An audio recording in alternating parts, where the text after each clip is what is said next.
Hello everyone, good morning to all. Welcome back to Parcham. I M पूजा और आज हम discuss करने वाले हैं 7 जून के करंट अफेयर्स और शुरुआत करेंगे आज का इम्पॉर्टेंट डे के साथ। तो आज हम 7 जून को सेलिब्रेट कर रहे हैं वर्ल्ड फूड सेफ्टी डे। हर साल 7 जून को वर्ल्ड फूड सेफ्टी डे मनाते हैं। इस साल ये 5वां संस्करण मतलब 5वां एडिशन है। हमने world Food Safety day celebrate करने की शुरुआत 2018 में की थी। बेसिकली यूनाइटेड नेशन की दो बॉडी हैं, यहाँ पर आप देखेंगे एक FAO है, Food and Agriculture Organisation of United Nation, and World Health Organisation. इन दोनों के द्वारा मिलकर सेलिब्रेट किया जाता है वर्ल्ड फूड सेफ्टी डे 7 जून को। अब यहाँ पे थीम आप देखेंगे तो थीम है food standards save lives. Food standard save life यहाँ पर थीम है।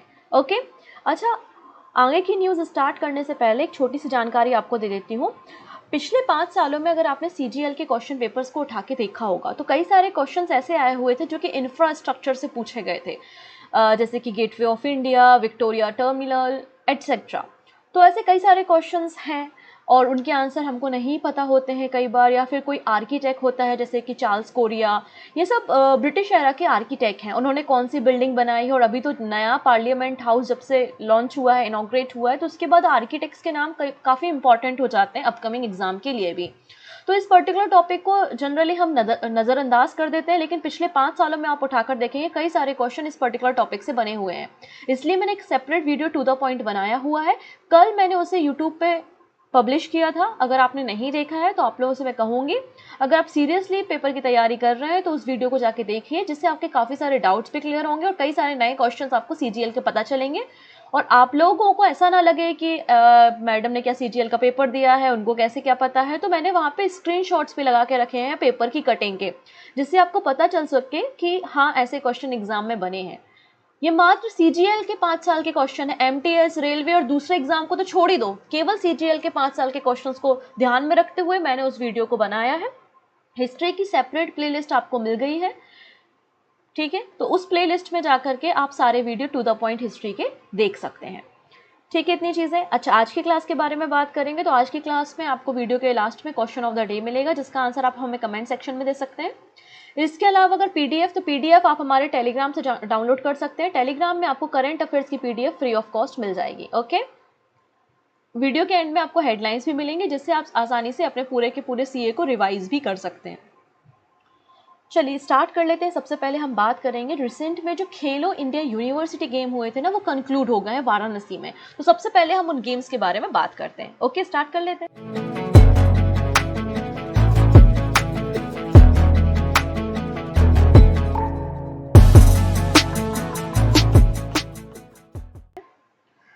तो यहाँ पे देखिएगा, खेलो इंडिया यूनिवर्सिटी गेम का 3rd एडिशन रिसेंटली कंक्लूड हुआ है और पंजाब यूनिवर्सिटी ने यहाँ पर टॉप किया है। पंजाब यूनिवर्सिटी को टोटल 69 मेडल्स मिले हैं, जिनमें से 26 gold medal, 17 silver medal and 26 ही आपको ब्रोंज मेडल है।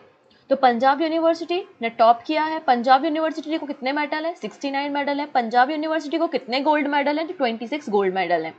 सेकेंड नंबर पे गुरु नानक देव यूनिवर्सिटी अमृतसर है एंड 3rd नंबर पे जैन यूनिवर्सिटी कर्नाटका है। ठीक है, तो आपको याद रखना है टॉप 3 और पंजाब यूनिवर्सिटी के मेडल्स अगर याद रख सको तो बहुत अच्छी बात है, क्योंकि आजकल एग्जाम में मेडल्स भी पूछ लिए जाते हैं, स्पेशली गोल्ड मेडल। आइए पूरी न्यूज़ हम देखते हैं। खेलो इंडिया यूनिवर्सिटी गेम 2022 कंक्लूड इन वाराणसी। वाराणसी में 3रा एडिशन खेलो इंडिया यूनिवर्सिटी गेम का कंक्लूड हुआ है। ठीक है, यहाँ पे पंजाब यूनिवर्सिटी ने टॉप किया है, ओवरऑल चैंपियन रही है। 26 गोल्ड, 17 सिल्वर और 26 ब्रोंज मेडल मिले हैं। Guru Nanak Dev university 2nd number पे और Jain university Karnataka 3rd number पे है। मैस्कट जो था 3rd एडिशन खेलो इंडिया यूनिवर्सिटी गेम का, वो जीतू था। और जीतू बेसिकली एक रेन डियर है जो कि स्टेट एनिमल है उत्तर प्रदेश का। ये जो गेम्स थे 4 अलग अलग सिटी में उत्तर प्रदेश के खेले गए थे, लखनऊ, वाराणसी, गोरखपुर एंड गौतम बुद्ध नगर। इसके अलावा जो शूटिंग कंपटीशन हुआ था वो दिल्ली में हुआ था और पहली बार यहाँ पे वाटर स्पोर्ट में रोइंग को भी इंट्रोड्यूस किया गया था और ये कंपटीशन गोरखपुर में हुआ था। ओके, तो खेलो इंडिया यूनिवर्सिटी गेम की टॉप यूनिवर्सिटी है पंजाब यूनिवर्सिटी। आइए अब कुछ इंपॉर्टेंट पर्सन के बारे में बात करेंगे और शुरुआत करेंगे आज की सबसे इंपॉर्टेंट न्यूज़। हम बात करने वाले हैं हमारी राष्ट्रपति, हमारी 15th नंबर की प्रेसिडेंट द्रौपदी मुर्मू के बारे में। ये हमारी फर्स्ट ट्राइबल वीमेन प्रेसिडेंट है, साथ ही साथ एक ऐसी प्रेसिडेंट है जो इंडिपेंडेंट इंडिया में बॉर्न हुई हैं, स्वतंत्र भारत में जिनका जन्म हुआ है। तो president Droupadi Murmu conferred highest civilian award by Suriname. तो सूरीनाम का सबसे बड़ा सम्मान जो है वो किसे दिया गया है, हमारी प्रेसिडेंट को दिया गया है, और ये फर्स्ट प्रेसिडेंट है इंडिया की जिनको ये अवार्ड दिया गया है, जिनको ये सम्मान दिया गया है। इसलिए इंपॉर्टेंट हो जाता है न्यूज़। तो आपको क्या याद रखना है कि सूरीनाम कहाँ आता है, मतलब कौन से कॉन्टिनेंट में आता है, इसकी कैपिटल क्या है, इसकी करेंसी क्या है, इसके प्रेसिडेंट क्या है, ये सारी बातें आपको पता होनी चाहिए, क्योंकि कंट्री अपने आप में बड़ी इंपॉर्टेंट हो गई है इस साल के एग्जाम के लिए। सो सबसे पहले बात करते हैं हम सूरीनाम कहाँ है। तो इसके लिए आपको जाना पड़ेगा साउथ अमेरिका, और साउथ अमेरिका में आपको एक छोटा सा देश यहाँ पर देखने को मिलेगा जिसका नाम है सूरीनाम, और यहाँ की ऑफिशियल लैंग्वेज बेसिकली डच है। क्या है, डच है यहाँ की ऑफिशियल लैंग्वेज, और पारामारिबो यहाँ पे कैपिटल है। सूरीनाम की जो राष्ट्रपति या प्रेसिडेंट है उनका नाम है चंद्रिका प्रसाद संतोखी। ठीक है, आइए हम बात करते हैं president Droupadi Murmu conferred the highest civilian award of the Suriname. तो सूरीनाम के राष्ट्रपति के द्वारा, जिनका नाम है चंद्रिका प्रसाद संतोखी, उनके द्वारा सूरीनाम का highest civilian honour the Grand Order of the Chain of Yellow Star, क्या नाम है, the Grand Order of Chain of Yellow Star, ये president of India Droupadi Murmu को दिया है। She was the first Indian to receive this award. साथ ही साथ जब यहाँ पे वो गई थी तो कई सारे एमओयू साइन किए होंगे। तो एग्रीकल्चर, हेल्थ, कैपेसिटी बिल्डिंग की फील्ड में एमओयू साइन किए गए हैं। एग्रीकल्चर की फील्ड में यहाँ पे 2023 से 27 के बीच में एक एमओयू भी साइन किया गया है। ठीक है, चलिए अगले पर्सन जो न्यूज़ में है उनका नाम है जनार्दन प्रसाद। क्या नाम है इनका, जनार्दन प्रसाद। इन्हें डीजी बनाया गया है जूलॉजिकल सर्वे ऑफ इंडिया, मतलब जीएसआई। तो जूलॉजिकल सर्वे ऑफ इंडिया के डायरेक्टर जनरल बन गए हैं जनार्दन प्रसाद, और इन्होंने सक्सीड किया है doctor S Raju. Doctor S Raju की जगह अब अगले डायरेक्टर जनरल हैं जनार्दन प्रसाद। इसके अलावा इन्होंने शिलोंग, पटना, फरीदाबाद, रांची, हैदराबाद में कई सारी पोस्ट में वेरियस कैपेसिटी में काम किया है। हम बात करते हैं जूलॉजिकल सर्वे ऑफ इंडिया के बारे में। इसका फॉर्मेशन 1851 में किया गया था। कोलकाता में इसका हेड ऑफिस है। जनार्दन प्रसाद अभी डायरेक्टर जनरल बन गए हैं। मिनिस्ट्री ऑफ माइंस के अंदर जीएसआई काम करता है, और फाउंडर है थॉमस ओल्डहम। ठीक है, ये एडिशनल इन्फॉर्मेशन है, इंपॉर्टेंट है, याद रखेंगे। नेक्स्ट बात कर लेते हैं, यहाँ पे ये कुछ और पर्सन है जो रिसेंटली किसी न किसी इंस्टीट्यूट में अपॉइंट हुए हैं। तो आप इनका स्क्रीनशॉट ले सकते हैं, जिसमें वर्ल्ड मेट्रोलॉजिकल ऑर्गेनाइजेशन WMO के प्रेसिडेंट बहुत ज़्यादा इंपॉर्टेंट है, डॉक्टर अब्दुल्ला अल मेंदोस UAE। इनका नाम बिल्कुल नहीं भूलना, ये किसी पेपर में छपे हुए मिलने वाले हैं। ओके, बाकी ये सारे पर्सन्स भी इंपॉर्टेंट है, आप इनका स्क्रीनशॉट लेके आराम से पढ़ सकते हैं। नेक्स्ट बात कर लेते हैं हम, who has become the first women from Tamil Nadu to climb the world highest peak Mount Everest। तो दुनिया की सबसे ऊंची चोटी माउंट एवरेस्ट को फतह करने वाली तमिलनाडु चेन्नई की पहली वीमेन कौन बन गई है। आंसर हो जाएगा मुथमिजा सेल्वी। मुथमिजा सेल्वी एक जापानीज टीचर है, चेन्नई में पढ़ाने का काम करती हैं, और ये माउंट एवरेस्ट में क्लाइंब करने वाली तमिलनाडु की पहली महिला बन चुकी हैं। ओके, तो ऑप्शन यहाँ पे क्या हो जाएगा, मुथमिजा सेल्वी। चलिए, अब इनको भी आप लोग जानते होंगे, बहुत सारे स्टूडेंट जानते होंगे। वीके शिवानी नाम है इनका। इनकी एक बुक रिलीज होने वाली है 10 जुलाई को। बुक का नाम है the power of one thought. The power of one thought, master your mind. ये बुक किसकी है, वीके शिवानी की है, जिसका मकसद क्या है, पर्सनल ट्रांसफॉर्मेशन के लिए लोगों को गाइड करना। और इस बुक को पब्लिश किया जाएगा हार्पर कॉलिंस के द्वारा, और इन्हें वीके शिवानी को नारी शक्ति पुरस्कार भी दिया जा चुका है 2017 में। इसके अलावा ये गुडविल एम्बेसडर भी है वर्ल्ड साइकेट्रिक एसोसिएशन की। ठीक है, अच्छा, अब इनको तो सभी लोग जानते हैं, ये है ऋतिक रोशन, और इनको जेब्रॉनिक्स टीवी का एम्बेसडर, ब्रांड एम्बेसडर बनाया गया है। तो जेब्रॉनिक्स टीवी का ब्रांड एम्बेसडर कौन बन गए हैं, ऋतिक रोशन बन गए हैं। नेक्स्ट बात करते हैं रेंगलर। रेंगलर एक जीन्स वगैरह की आपकी ब्रांड है, आप देखेंगे तो रेंगलर ने स्मृति मंधाना को ब्रांड एम्बेसडर असाइन किया है। आप यहाँ पे स्क्रीनशॉट ले सकते हैं। रिसेंट में अपॉइंट हुए कुछ ब्रांड एम्बेसडर है, जैसे कि महाराष्ट्र गवर्नमेंट ने स्माइल एम्बेसडर किसे बनाया है, सचिन तेंदुलकर को बनाया है।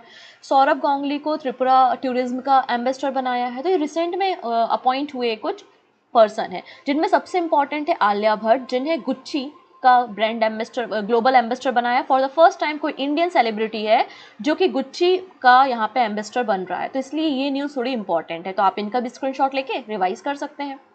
चलिए नेक्स्ट बात कर लेते हैं। यहाँ पे ये कौन है, सर्वनंदा सोनोवाल है, और इन्होंने पहली इंटरनेशनल क्रूज भारत की फ्लैग ऑफ की है। फर्स्ट इंटरनेशनल क्रूज कहां से कहां तक चलेगी? ये चेन्नई से श्रीलंका के बीच में ये रन होगी और इसे लॉन्च किया है सर्बानंद सोनोवाल ने। Sonowal flag off India first international cruise vessel from the Chennai to Sri Lanka. Okay 5 जून को इसे लॉन्च किया गया है। लगभग 17.21 करोड़ रुपए की लागत के साथ इसे बनाया गया और इसका नाम पता है क्या है? MV impress. ठीक है, ये इसका नाम है, आपको नाम भी याद रखना है क्योंकि ये पहली है, भारत की पहली इंटरनेशनल क्रूज है टूरिज्म को बढ़ाने के लिए। 2022 में यहाँ पर MOU साइन किया गया था, किसके बीच में? चेन्नई पोर्ट और MS waterway leisure tourism private limited के बीच में ये MOU साइन किया गया था कि डोमेस्टिक और इंटरनेशनल क्रूज सर्विसेज हमको प्रोवाइड करानी है between the Sri Lanka and India. Okay, next है Maharashtra CM launches Asia largest cluster development scheme. अभी क्या है क्लस्टर डेवलपमेंट स्कीम? आइए हम उसके बारे में बात करते हैं। तो कई सारी ऐसी बिल्डिंग होती हैं, आप लोगों ने देखा होगा कि नॉर्मली कोई भी सीमेंट से बनी हुई बिल्डिंग है तो उसका टाइम कितना होता है? 100 ईयर्स का होता है। उसके बाद वो गिरने लगती है और फिर ऑर्डर आते हैं कि यार उस बिल्डिंग को खाली कर दो, खतरा है, डेंजरस बिल्डिंग है। ठीक है, या कई जगहों पे अनऑथराइज्ड एक्सेस जाता है, कोई अतिक्रमण या इंक्रोचमेंट करके झुग्गी झोपड़ी बना ली है लोगों ने, है ना, ऐसा होता है ना, झुग्गी झोपड़ी बना ली है, स्लम एरिया डेवलप कर लिया और वो एरिया कैसा है? अनऑथराइज्ड है। तो ऐसे एरिया, ऐसी बिल्डिंग जो डेंजरस है, जिनको डिमोलिश करने की आवश्यकता है, और ऐसे घर या बिल्डिंग जिनका मतलब अनऑथराइज्ड तरीके से उनको कंस्ट्रक्ट किया है, तो उन सभी जगहों को फ्लैट करके उनमें रिकंस्ट्रक्शन, रीडेवलपमेंट का काम किया जाएगा। यही है क्लस्टर डेवलपमेंट स्कीम। सो महाराष्ट्र के जो मुख्यमंत्री हैं एकनाथ शिंदे, उन्होंने एशिया की largest ambitious and historic cluster development scheme को लॉन्च किया है। कहाँ पर? थाने में। इसमें जो बिल्डिंग की रिडेवलपमेंट की ज़रूरत है उन्हें रिडेवलप किया जाएगा और वेल प्लान यहाँ पे टाउनशिप तैयार की जाएगी जिसमें health facility, education facility, park, civic facility सब कुछ वहाँ पे अवेलेबल होगा। और इस प्रोजेक्ट को कौन तैयार कर रहा है? सिडको तैयार कर रहा है। पहले फेज में लगभग 1500 एकड़ एरिया में 10,000 घरों को बनाया जाएगा। सिडको क्या है? तो सिडको है city and industrial development corporation of Maharashtra, government of Maharashtra के अंदर काम करने वाली ये बॉडी है। 1970 में इसका फॉर्मेशन किया गया था, सिडको। ठीक है, चलिए नेक्स्ट बात करते हैं। इंडिया का पहला carbon neutral village being developed in Bhiwandi taluka of Thane. तो भारत का पहला कार्बन न्यूट्रल विलेज कहाँ पे तैयार किया जा रहा है, डेवलप किया जा रहा है? तो Bhiwandi taluka of Thane district में किया जा रहा है। अभी कार्बन न्यूट्रल क्या होता है? तो कार्बन न्यूट्रल या कार्बन सिंक आप ऐसा समझ सकते हैं, जितना हम कार्बन एमिट करें उतना ही हमारे पास एनवायरनमेंट में हमारे प्लांट्स हो जो कि इस कार्बन को एब्जॉर्व कर लें, जिसके कारण कार्बन एमिशन नेट जीरो हो जाए। इसे ही हम कार्बन न्यूट्रलिटी कहते हैं। Carbon neutrality means having a balance between emitting carbon and absorbing carbon from the atmosphere in a carbon sink. Okay?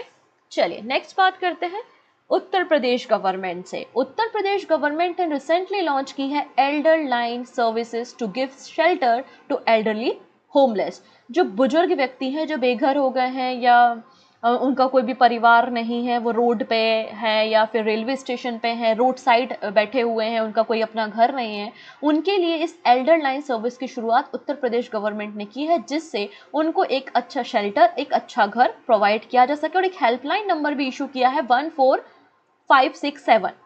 और इसे लॉन्च किसने किया है? Uttar Pradesh social welfare development ने किया है। और इस हेल्पलाइन नंबर की मदद से कोई भी सिटीजन, अगर उन्हें कोई भी बूढ़ा व्यक्ति दिखता है जिसके पास घर नहीं है, वो समस्या में है, road side, bus station, railway station और ऐसे ही किसी प्लेस पे कोई व्यक्ति मिलता है, तो उनको कॉल करो, इनकी रेस्क्यू टीम आएगी और उनको ले जाएगी और अच्छे घर की सुविधा उनको प्रोवाइड करेगी। ये सारी बातें हैं। The team of social welfare development immediate respond to the report and ensure that elderly person is shifted safely to the old age home with dignity. इसके अलावा यहाँ पे उत्तर प्रदेश में करेंटली 75 ओल्ड एज होम काम कर रहे हैं और ये ओल्ड एज होम होंगे जो बोथ मेल और फीमेल के लिए होंगे। सारी मेडिकल फैसिलिटी और सारी फैसिलिटी इनको यहाँ पे प्रोवाइड की जाएगी। और आने वाले समय में यहाँ पे जो ये ओल्डर लोग हैं उनको पेंशन स्कीम के साथ भी कनेक्ट किया जाएगा, राष्ट्रीय वृद्धावस्था पेंशन स्कीम, जिसमें 6,000 रुपये इन लोगों को दिया जाएगा as a pocket money. Okay, next बात करेंगे Indian navy successfully carries out under water test. अब यहाँ पे इंडियन नेवी ने रिसेंटली सक्सेसफुली कंडक्ट किया है अंडर वाटर टेस्ट। इसने अपने टॉर्पेडो की मदद से अंडर वाटर जो टारगेट था उसको हिट किया और डिस्ट्रॉय किया। ठीक है, उसके ऊपर हमें चर्चा करनी है। Indian navy and defence research and development organisation मतलब DRDO, इन दोनों ने मिलकर सक्सेसफुली टेस्ट कंडक्ट किया है और अंडर वाटर टारगेट जो था उसको डिस्ट्रॉय किया है। किसकी मदद से? एक टॉर्पीडो की मदद से। कौन सा टॉर्पीडो है? वरुण अस्त्र। वरुण अस्त्र, आपको पता होगा अगर हिंदू गॉड ऑफ ओशियन जो है वो वरुण है, तो उनके नाम पर ही इसका नाम रखा गया है, वरुण अस्त्र हैवी वेट टॉर्पीडो HWT। ठीक है, ये एक माइलस्टोन है जो कि इंडियन नेवी और DRDO ने मिलकर तैयार किया है, अचीव किया है। और इस टॉर्पीडो को डिजाइन किसने किया है? Indian navy and naval science and technology laboratory of DRDO के द्वारा इस वरुण अस्त्र को डिजाइन किया गया है। लास्ट मंथ अगर देखेंगे तो INS मरगांव से हमने एक डिस्ट्रॉयर मिसाइल भी लॉन्च की थी। जैसे कि एक टॉर्पीडो जो है ना वो अंडर वाटर मतलब सी के अंदर कोई टारगेट है, हमें उसे हिट करना है, तो हमने टॉर्पीडो से उसको मार दिया। अब हम अंदर पनडुब्बी में घूम रहे हैं, हम कहाँ पर हैं? अंदर है, सबमरीन में है, और कोई ऑब्जेक्ट यहाँ पर है सी के सरफेस में, तो हमने मिसाइल के जरिए हम इस टारगेट को भी हिट कर सकते हैं। तो the navy tested an advance missile from the destroyer INS Margao. The missile known as the sea screaming hit the target floating in the sea from below. According to the Indian Navy, the missile is capable of hitting its target up to the 300 kilometre. अच्छा, जब हमने union budget discuss किया था तो union budget में मैंने कहा था कि 2 स्कीम इंट्रोड्यूस की गई हैं, which is Amrit Dharohar and mystery, और ये दोनों स्कीम को बहुत जल्दी इंप्लीमेंट भी किया जाएगा। तो फाइनली यहाँ पे 5 जून मतलब एनवायरमेंट डे के दिन इन दोनों स्कीम को इंप्लीमेंट भी कर दिया है प्राइम मिनिस्टर मोदी के द्वारा। So prime minister Narendra Modi on Monday launch 2 scheme, Amrit Dharohar and mystery. और ये दोनों स्कीम किस लिए हैं? हमारी कंट्री में जितने भी वेटलैंड्स हैं एंड मैंग्रोव्स हैं उनको प्रोटेक्ट करने और उनके कंजर्वेशन के लिए काम करने। अमृत धरोहर क्या है? To ensure the conservation of existing Ramsar site. आप सभी को पता है 75 एग्जिस्टिंग रामसर साइट्स हैं और इनके कंजर्वेशन के लिए विथ पब्लिक पार्टिसिपेशन, हमारे सहयोग से इस स्कीम को लॉन्च किया है Amrit Dharohar. This site will become the centre of eco tourism and यहाँ पे एक अच्छा सोर्स भी बन सकता है ये ग्रीन जॉब जनरेट करने में। मिस्टी का फुल फॉर्म याद रखेंगे आप, mangrove initiative for shoreline habitats and tangible incomes. तो इसका क्या मकसद है? देखो कई बार क्या होता है कि मैंग्रोव इकोसिस्टम को हमें रिवाइव करना इसका मकसद है। कई बार फ्लड आ जाते हैं या फिर साइक्लोन आ जाता है, तो इस शोर लाइन में यहाँ पे जो कोस्टल बाउंड्री में बहुत सारे लोग होते हैं उनको इम्पैक्ट पड़ता है, उनकी लाइफ थ्रेट हो जाती है और लिवलीहुड पे भी इफेक्ट पड़ता है। तो उन सारी चीज़ों को भी रिस्टोर करने का काम मिस्टी स्कीम के अंतर्गत किया जाएगा। नेक्स्ट है, National Highway Authority of India ने पब्लिश की है अपनी पहली sustainability report for 2021 and 22। Nitin Gadkari ji जो कि हमारे यूनियन मिनिस्टर हैं और रोड ट्रांसपोर्ट एंड हाईवे को संभालते हैं, तो उन्होंने अपनी पहली मतलब NHAI ने अपनी पहली सस्टेनेबिलिटी रिपोर्ट को पब्लिश किया है फॉर द 2021-22। इसमें बेसिकली जो गवर्नेंस स्ट्रक्चर है, मतलब कितने हाईवे हैं, कैसे वो रन हो रहे हैं, एनवायरनमेंट पे हम कितना ध्यान दे रहे हैं, सोशल रिस्पॉन्सिबिलिटी और स्टेक होल्डर क्या है, वो सारी बातों को यहाँ पे बताया है। इस रिपोर्ट में पहले तो ये बताया गया कि हम लगातार जो एमिशन है उसको रिड्यूस करने पे काम कर रहे हैं। तो यहाँ पे देखो 2019-20 से 2021-22 तक हमने 18.44% एंड 9.46% हमने यहाँ पर रिडक्शन किया है एमिशन में, हमने लेस फ्यूल को कंज्यूम किया है। इसके अलावा ग्रीन हाउस गैसेस का एमिशन भी हमारा डिक्लाइन हुआ है, आप देखेंगे 2% की कमी आई है फाइनेंशियल ईयर 2021-22 में। ठीक है, इसके अलावा इन्होंने क्या कहा कि हमारे जो नेशनल हाईवे हम कंस्ट्रक्ट कर रहे हैं उसमें हम रिसाइकल्ड मटेरियल का यूज़ कर रहे हैं। रिसाइकल मटेरियल कौन से यूज़ कर रहे हैं? तो हम यहाँ पे फ्लाई ऐश और प्लास्टिक वेस्ट का यूज़ करते हुए पिछले 3 सालों में हमने कई सारे हाईवेज को, नेशनल हाईवेज को कंस्ट्रक्ट किया और इसमें हमने रिसाइकल्ड एसफॉल्ट और रिसाइकल्ड एग्रीगेट्स का यूज़ भी यहाँ पे किया है। हमें जो नेशनल हाईवे बना रहे हैं हम यहाँ पे वाइल्ड लाइफ को ध्यान में रखते हुए बना रहे हैं और हमारे जो ये नेशनल हाईवे है सस्टेनेबल एनवायरमेंटल ग्रोथ पे बने हुए हैं। हमने more than 100 wild life crossing यहाँ पे क्रिएट की हैं 20 स्टेट में, जिससे मैन और एनिमल का कॉन्फ्लिक्ट भी ना हो और एनिमल आसानी से रोड को भी, हाईवे को भी क्रॉस कर सकें। फिर NHAI ने हमें ये बताया है कि हम इको फ्रेंडली नेशनल हाईवे भी बनाते हैं और हमने यहाँ पर प्लांटेशन ड्राइव भी रन किया है। हमने पिछले साल में मतलब 2021-22 में हमने लगभग 2.74 करोड़ सैंपलिंग मतलब प्लांटेशन करने का काम किया, जिससे हम कार्बन एमिशन को भी रेगुलेट कर सकें और एनवायरमेंटल ग्रोथ भी सही तरीके से हो। ओके, चलिए अंतिम 2 न्यूज़ हम यहाँ पे देखेंगे जो बैंकिंग सेक्टर से हैं। पहली बात करेंगे प्रोजेक्ट कुबेर के बारे में। सो प्रोजेक्ट कुबेर किसने लॉन्च किया है? तो SBI ने लॉन्च किया है। SBI की जो बेंगलुरु सर्कल की ब्रांच है उसने प्रोजेक्ट कुबेर को लॉन्च किया है। इसके अंतर्गत 4 ट्रांजेक्शनल बैंकिंग हब और 1 कॉर्पोरेट सैलरी पैकेज आपको तैयार किया जाएगा। इसका मकसद क्या है? Market share in the liability product of SBI को इंक्रीज करना। अभी लाइबिलिटी प्रोडक्ट क्या होते हैं? मेरी कोई चीज़ अगर आपके पास है तो वो आपके लिए लाइबिलिटी है, और आपकी कोई चीज़ मेरे पास है तो वो मेरे लिए लाइबिलिटी है। तो लाइबिलिटी प्रोडक्ट बैंक के वो सारे अकाउंट्स होते हैं जो कस्टमर खुलवाते हैं और अपने पैसे को डिपॉजिट करते हैं, जैसे कि saving account, current account, salary account, fix deposit, recurring account, insurance, mutual fund etcetera. ये सभी लाइबिलिटीज होती हैं प्रोडक्ट बैंक्स की। तो इंक्रीज करने मार्केट शेयर को लाइबिलिटी प्रोडक्ट ऑफ एसबीआई, यहाँ पे प्रोजेक्ट कुबेर को लॉन्च किया है। अंत में बात करते हैं बैंक ऑफ बड़ौदा। अब हम जनरली जाते हैं जब एटीएम से पैसा निकालने के लिए तो अपने साथ अपना डेबिट कार्ड लेके जाते हैं, या एटीएम कार्ड लेकर जाते हैं, और फिर एटीएम कार्ड को इंसर्ट करते हैं और फिर हम पैसे को विथड्रॉ करते हैं। क्यों ना ये कार्ड की झंझट ही खत्म कर दी जाए और यूपीआई के जरिए एटीएम से कैश विथड्रॉ कर सको। तो इसी सर्विस को लॉन्च किया है बीओबी ने।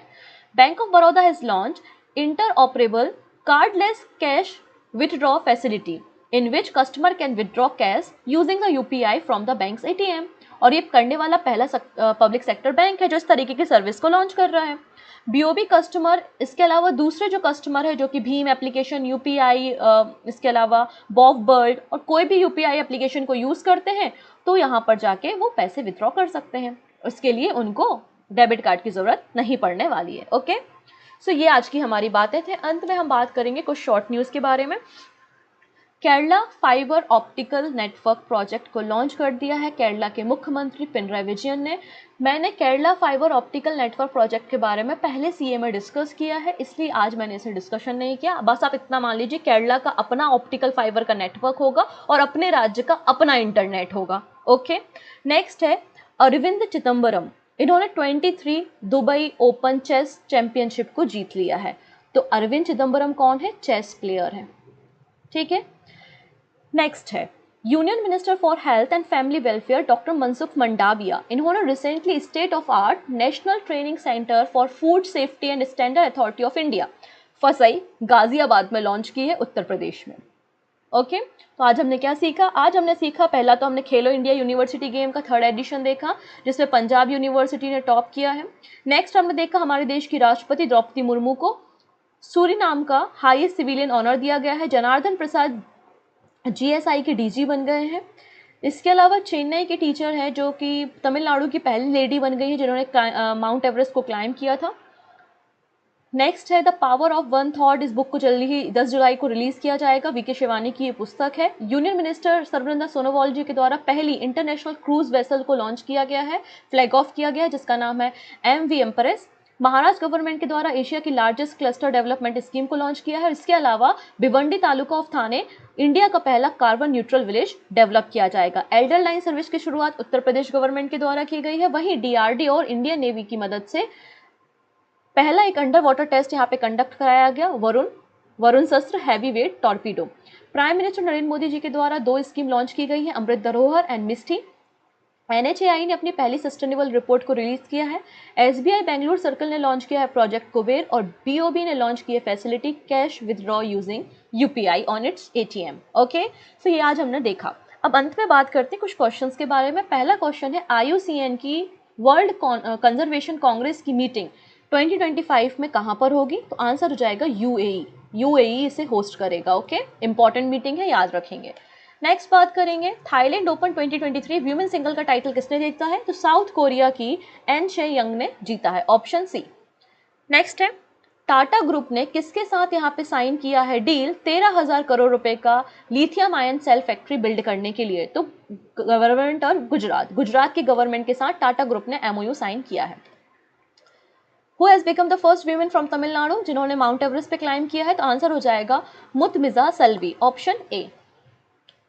नेक्स्ट है किस IIT ने HCL टेक के साथ एग्रीमेंट साइन किया है for collaboration in the field of petroleum engineering and earth science? तो IIT Kharagpur, option D. Next है जेब्रॉनिक टीवी के ब्रांड एम्बेसडर कौन बन गए हैं? तो Hrithik, option D. This is the question of the day. Recently Gobardhan portal को लॉन्च किया गया है ना। गोबर्धन पोर्टल के बारे में और इस स्कीम के बारे में मैंने आपको डिटेल में बताया है। तो ये जो गोबर्धन पोर्टल लॉन्च किया है वो किस यूनियन मिनिस्ट्री ने लॉन्च किया है? 4 ऑप्शंस है। Ministry of Jal Shakti, ministry of chemical and fertiliser, ministry of agriculture and farmer welfare and ministry of rural development. जो भी सही आंसर होगा वो आप हमें कमेंट में दीजिएगा, रिप्लाई भी मैं आपको वहीं पे कर दूंगी। आई होप आप लोग ने सेशन को एंजॉय किया होगा। अच्छा, एक स्टूडेंट ने क्वेश्चन पूछा था कमेंट सेक्शन में, नाविक और गगन टेक्नोलॉजी में क्या डिफरेंस है, तो वो मैं आपको कल बता दूंगी, आज मैं उसे ऐड नहीं कर पाई, तो मैं कल डेफिनेटली उसको बता दूंगी। अगर आपको भी कोई डाउट होते हैं related to the current affairs, जो करेंट अफेयर्स में बातें चल रही हैं, क्योंकि रामायण की बातें होंगी तो रामायण के क्वेश्चन होंगे, महाभारत के क्वेश्चन नहीं आने चाहिए। सिंपल, ऐसा नहीं करेंट अफेयर्स में आप हिस्ट्री, पॉलिटी, ज्योग्राफी की बातें करने लगे ना। करंट अफेयर्स में करंट अफेयर्स की बातें करेंगे और उससे रिलेटेड कोई डाउट है, कोई टेक्नोलॉजी है, कोई टर्म है नहीं समझ में आया, तो आप वो हमें कमेंट सेक्शन में पूछ सकते हैं। अगर मुझे एग्जाम पॉइंट ऑफ व्यू से रिलेवेंट लगता है तो वो उसको मैं डेली सीए में डेफिनेटली डिस्कस करूंगी। जैसे एक बच्चे का बहुत अच्छा क्वेश्चन था, गगन और नाविक के बीच में डिफरेंस क्या है, तो वो मैं आपको कल के सेशन में डिस्कस कर दूंगी। आज उस स्लाइड को ऐड करना मैं भूल गई। ओके, सो मिलते हैं हम नेक्स्ट वीडियो में। Take care and bye bye.